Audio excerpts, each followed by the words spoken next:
Sanibonani la kuwa ngisho phakama nibingelelo sifundo. UMdumazi ucela nje abalandeli bakhe ukuthi bethathe ingoma zakhe mabefaka lapha amavidiyo abo ku-TikTok beyisebenzise nje kakhulu, sezodibana khona ngoba naye ngathi usekhona khona lapha ku-TikTok. Indlela nje akafuna ngayo ukuthi nje ingoma zakhe idibane khona, ishayisane khona lapha ku-TikTok, khona izokwaziwa nabanye abantu. Isicelo sakhe nje leso.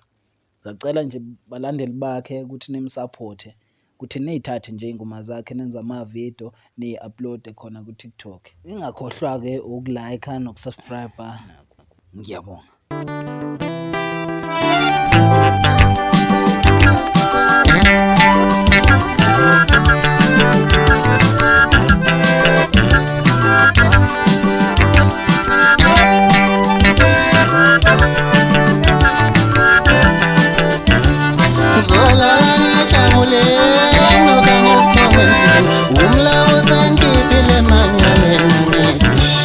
Zola